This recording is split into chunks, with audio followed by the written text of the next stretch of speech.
turim lenktynių laimėtoją, kuris startavo lietuvių įskaito irgi iš 2 vietos ir aplenkė Taurą Norkūną. Tai kaip Valdemarai pavyko?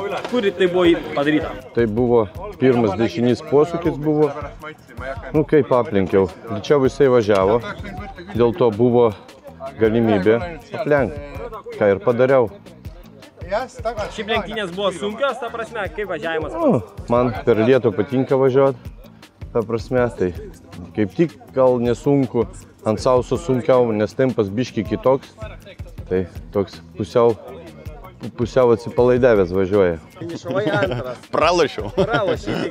Kokios, dėl ko tai vyko? Ne, tai pirmas dalykas, tai Valdemaras ant lietaus labai greitas.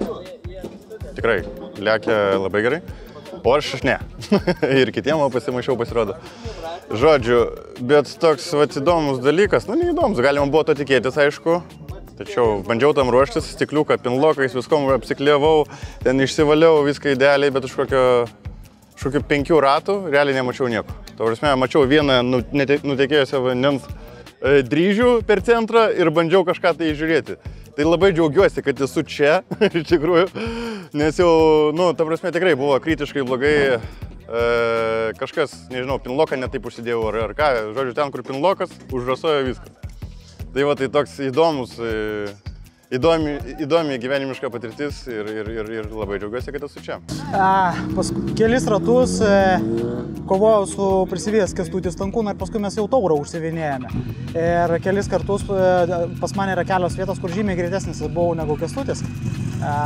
Ir paskutiniam rate parašiau ataką už paskutinio kalniuko. Ir šitai, nu, dėja įvyko kontaktas tarp mūsų su juo ir jisai virto ir aš virtau. Paskui tiesiog man dar pavyko finišuoti, nors ir kliponas nulūžęs. Tai va, tai situacija nėra tokia maloni, tą 3 vietą užimti tokiu būdu. Tai, šitoje vietoje kaip norėčiau perduoti linkėjimus Kęstučiui ir šiek tiek netgi atsiprašyti, nes tokią vidinę šiek tiek kaltę jaučiu, nes mano manevro dėka mes abu virtume.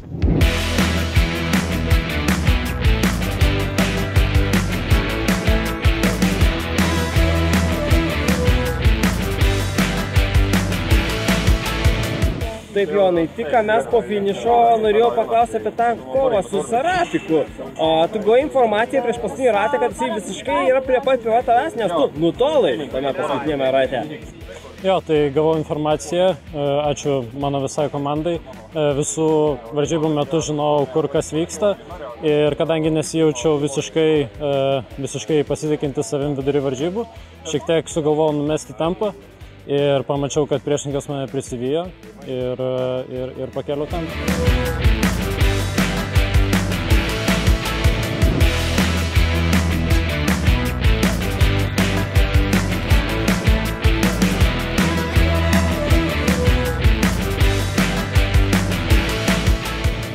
Gera emocija, gera komanda.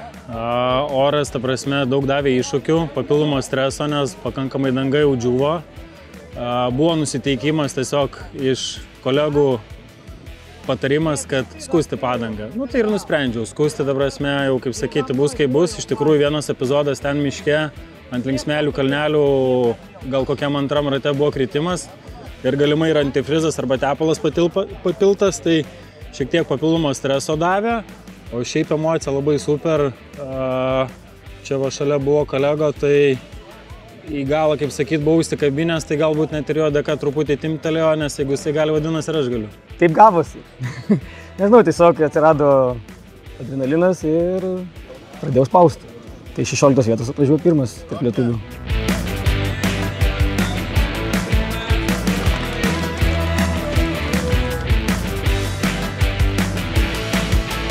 Šiandien iš tiesų buvo įdomi diena. Permainingos oro sąlygos maišė kortas. Sportininkams nebuvo lengva ir teisėjams bei organizatoriams, tačiau bendrom pastangom viską pavyko įgyvendinti laiku. Pagrindinės klasės jau sustartavo sėkmingai, rezultatai įdomus, sakyčiau, lietuviai pasirodė sėkmingai taip pat ir diena netrukus pasibaigs.